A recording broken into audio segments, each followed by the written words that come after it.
I'm Chelsea. A few weeks ago, my father, who had been battling illness, passed away. I wish I could have shown him his grandchildren. Such words escaped my lips, along with a sigh. I got married when I was 25. That was exactly 5 years ago.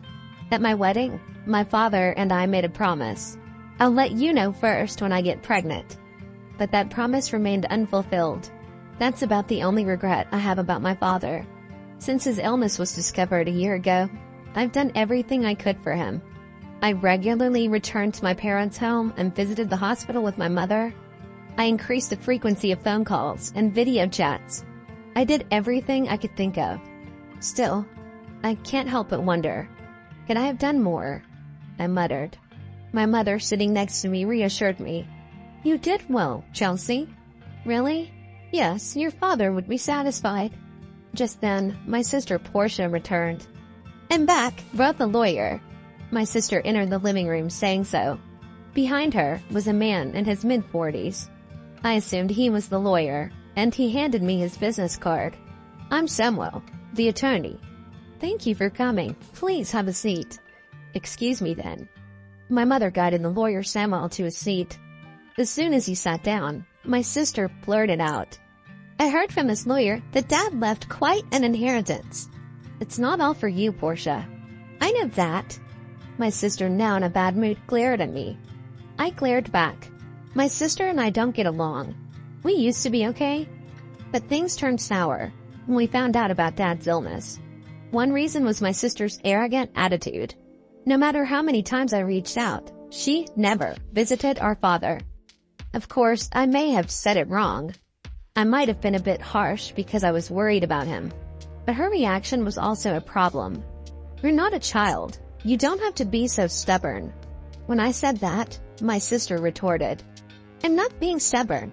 I live in the city. It's not easy to come. It's the countryside. But you can get here in 2 hours by car. Those 2 hours are tough. It costs money. It's money that's important to you?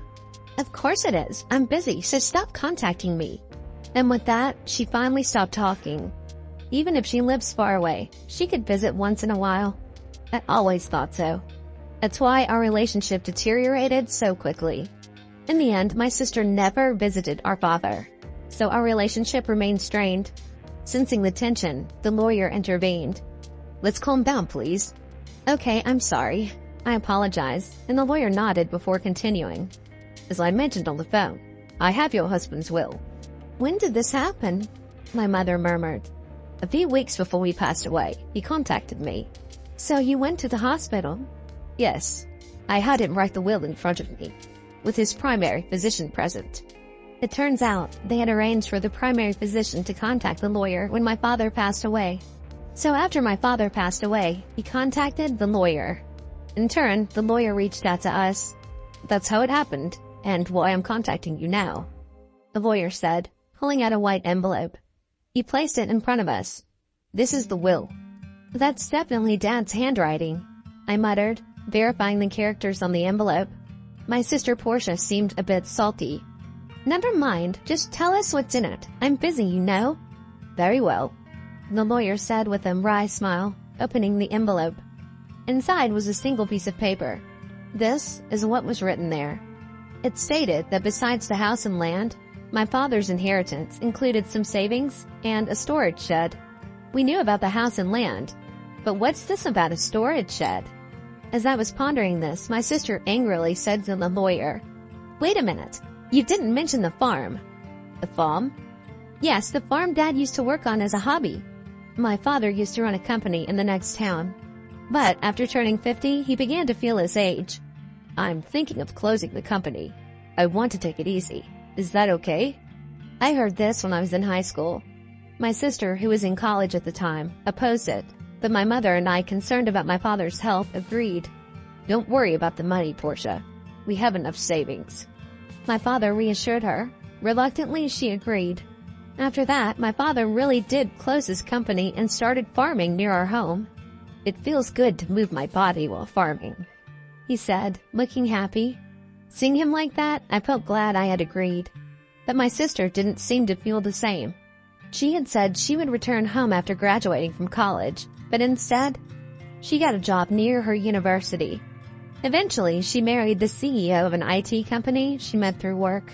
Anyway, that's why father was farming until he got sick. My sister insists that the farm should also be part of the inheritance. The lawyer reviewed the documents after hearing this from my sister.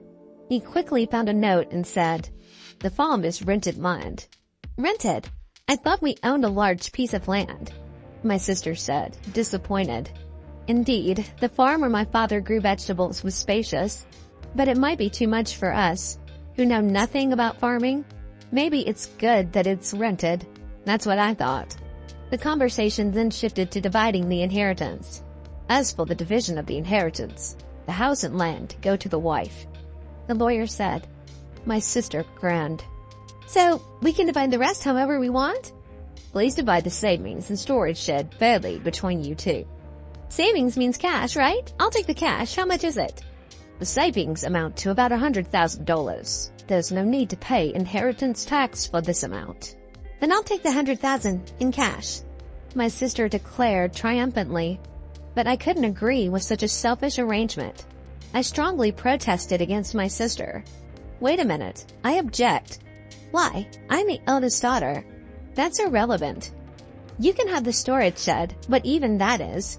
"What even is that, anyway?" My sister turned back to the lawyer. Flipping through the documents, the lawyer answered, "It's the storage shed next to the farm. You'll inherit the building, the land, and its contents." "With land?" My sister's eyes lit up. Even though she's married to the CEO of an IT company, does she still want more money? As I was wondering this, the lawyer told my sister the following. "The land comes with it, but it's about 65 square feet, roughly the size of a small bedroom." "A small bedroom?" "Yes, here are the photos." The lawyer placed photos of the shed on the table. Pictures of both the interior and exterior were displayed. The exterior clearly looked like a rundown shack. The inside contained only basic tools like hose, scissors, and shovels. Nothing that seemed valuable. "I don't want it." My sister grimaced. I peeked at the photos too. It was all very ordinary. These are sentimental items, but they won't bring in money. As I was thinking this, my sister spoke. "Fine, I'll take the cash. You can have that dirty shed." "Hold on, that's not fair. You agreed to the vegetable farming. What are you complaining about now?" It was hard to argue when she put it that way. Still, if I didn't say something, she'd take all of Dad's inheritance. "So we're good then?" My sister pressed me. As I struggled to answer, my mother chimed in. "As long as Portia won't complain later, I have no objections." "There's no way I would." "Then Portia gets the cash and Chelsea gets the shed." "Okay, it's settled then." My sister grinned. Feeling uneasy, I immediately objected. "Well, I'm not satisfied." "Oh, give it up." "But you're so greedy, aren't you?" "That's not it." "You're such a hassle. You care more about Dad than money, right?" My sister's words left me speechless. Of course, family is more important than money. Money is important, but it's not something to compare with family. While I was thinking this, my sister quickly ended the conversation. In the end, my mother got the house and land. My sister got Dad's savings.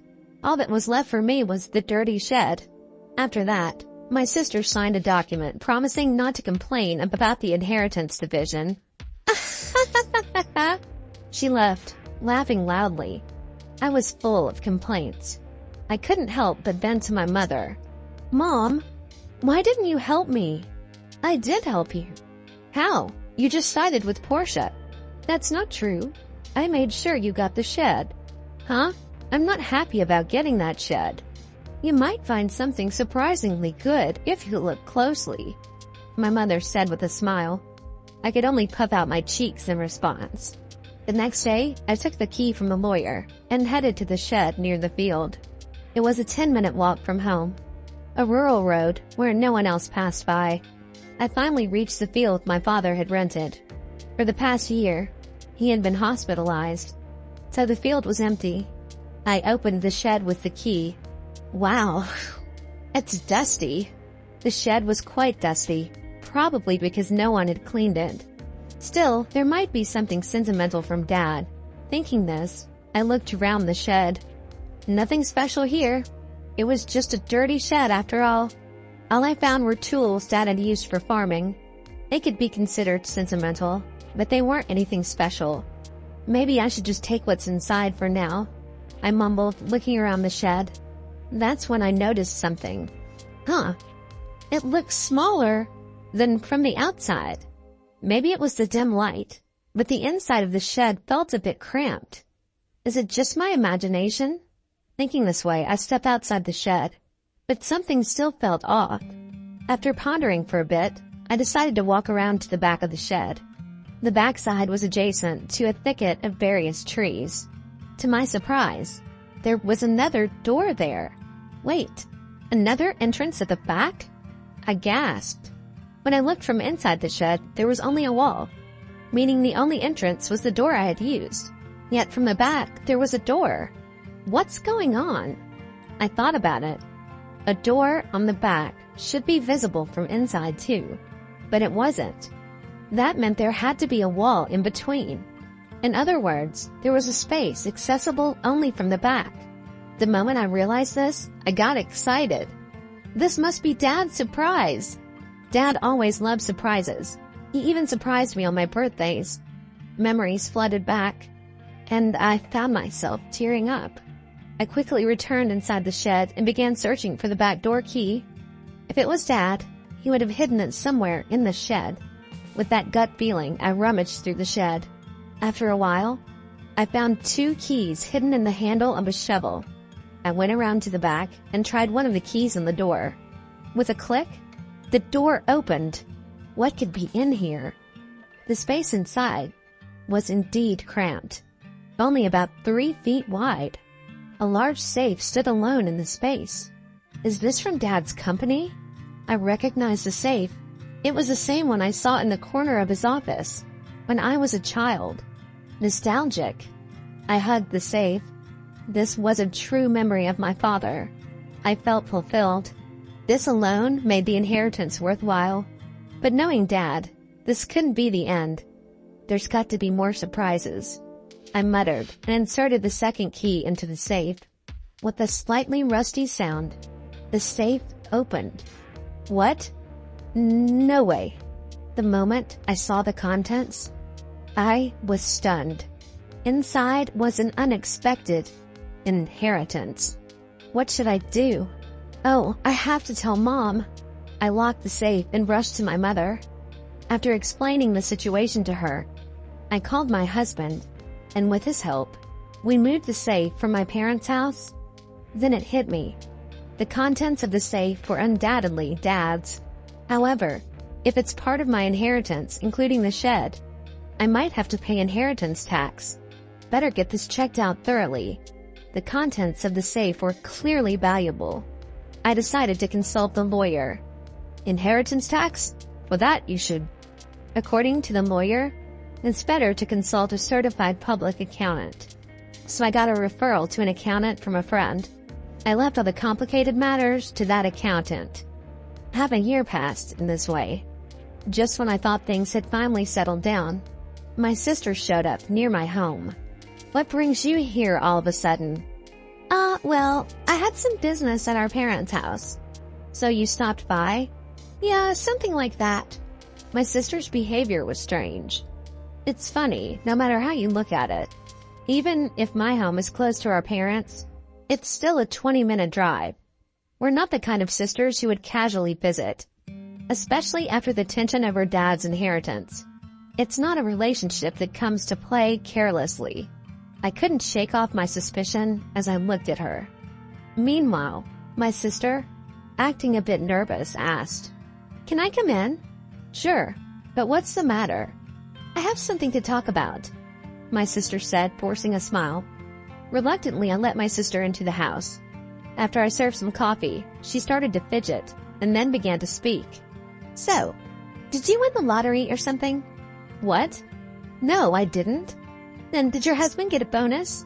I tilted my head, puzzled. I never buy lottery tickets because I'm not interested. My husband, who's a salaried worker, does get a holiday bonus, but it's not that time of year. What on earth is she talking about?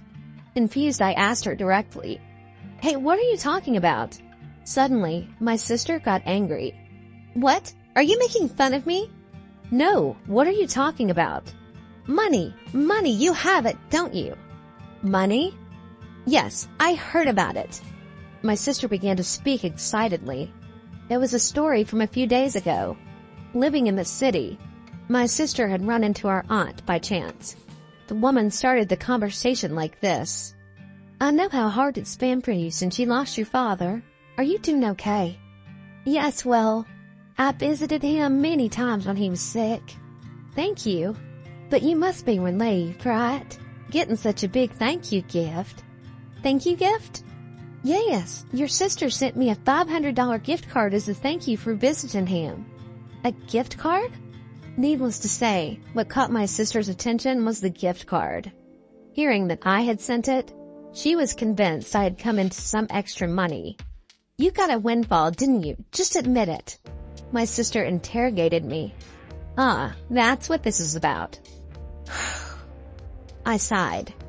My sister didn't like my attitude and yelled, What's with that attitude? Are you mucking me? No, it was a thank you gift. So where did you get the money for it? That's what I want to know. From the inheritance, remember? Inheritance?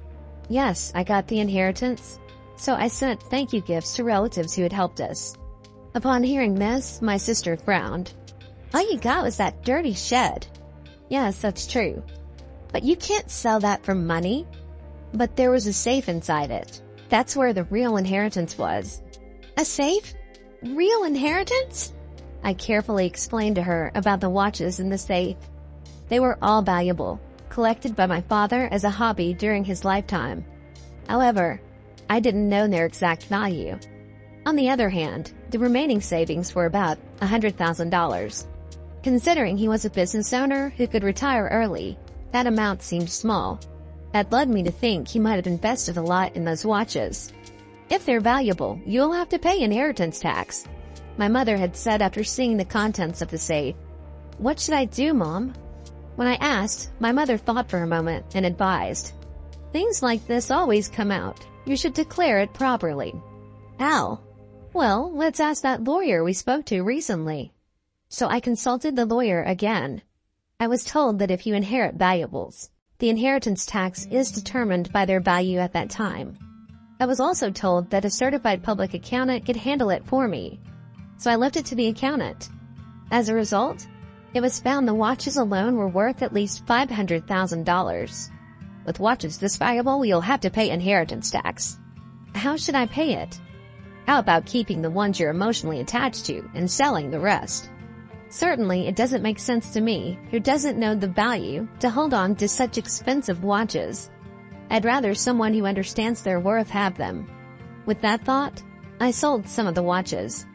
I used the money from the sale to pay the inheritance tax and sent thank you gifts to the relatives who had helped us. Those thank you gifts were the gift cards my sister was talking about. By the way, what I kept were items like the pocket watch my father often wore. I showed my sister the pocket watch as I told her this story. This one isn't expensive, but it holds the most memories for me. However, my sister frowned upon hearing my story. What? You don't have any left? No, there's still some in the safe. Where's the safe? It's at Mom's. The safe is too big for this house. It's the one Dad used at his company. My sister looked away, seeming deep in thought. I felt uneasy seeing her like this. But right after that, she stood up and said, I'm leaving, now that I know where the money came from, and left. Considering how money-minded my sister is, I thought she might demand some of the money from the watch sales. I was relieved she left without making a fuss. However, in my relief, I forgot the unease I had felt earlier. My sister isn't that understanding. I had forgotten that. I was reminded of this late that night, when I got a call from my mother. Chelsea, it's urgent. Come over right away. What happened, Mom? It's just really bad. My mother was frantic and unclear. My husband and I rushed to my mother's house. As we approached, we noticed something strange. The area around my parents' house was lit up in red. What's going on? The reason became clear as we got closer. Several police cars were parked outside my parents' house. I pushed through the crowd and called out to my mother. "What happened, Mom?" "Well, Chelsea, you see?" According to my mother, it was after 9 p.m. Feeling tired, she'd gone to bed already. Soon after, she heard strange noises. Sounds like someone searching for something came from beyond the door. "Oh, it's a burglar!" That's what my mother thought instantly.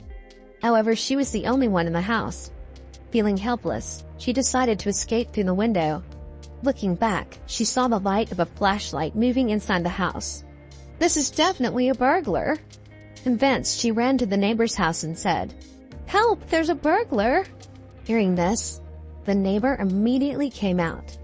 They too saw the swaying light my mother was pointing at and called the police, thinking it was a burglar. However, it wasn't a burglar at all. It was my sister, who had sneaked into the house. She had gone to rummage through the safe after hearing my story. Neither my mother nor the neighbor had any way of knowing this. Soon the police arrived, and naturally my sister was shocked.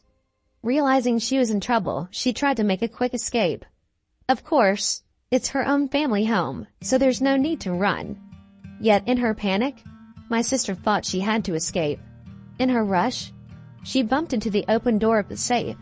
Just then, the already unstable safe toppled over, falling right onto her as she tried to flee.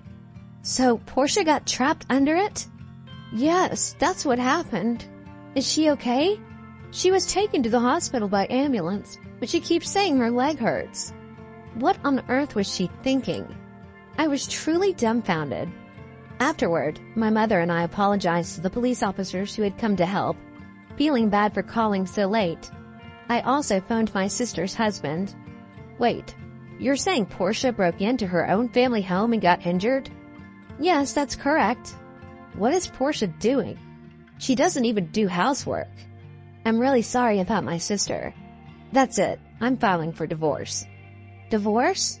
"Actually, according to my sister's husband, she had racked up a considerable amount of debt.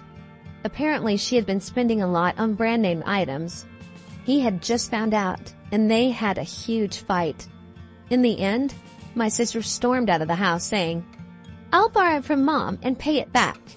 Turns out, she had already used the $100,000 she inherited to pay off her debts. Still short, she came to me to scrounge for more money. Learning about the contents of the safe led to her actions, which in turn led to this whole mess. No wonder her husband was furious. In the end, my sister, who had fractured her leg, was hospitalized.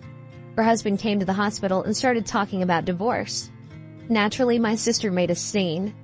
"I'm not getting a divorce, absolutely not." But it was too late. Her husband had brought the divorce papers. Seeing them, she had no choice but to sign. Now she's lying in her hospital bed, stunned. There's a part-time job magazine next to her, so she's probably planning to start working part-time to pay off her debts. That would be a relief for me. As for me, I decided to move back to my parents' home after all the commotion. Of course, I'm worried about my mother, but there's another reason. I found out I'm pregnant. My husband and I talked it over and decided to move back home and have my mother help us with the children and childcare. I wish I could have told my father about the pregnancy while he was alive, but I'm sure he would be happy for us. So I'm looking forward to giving birth to a healthy baby.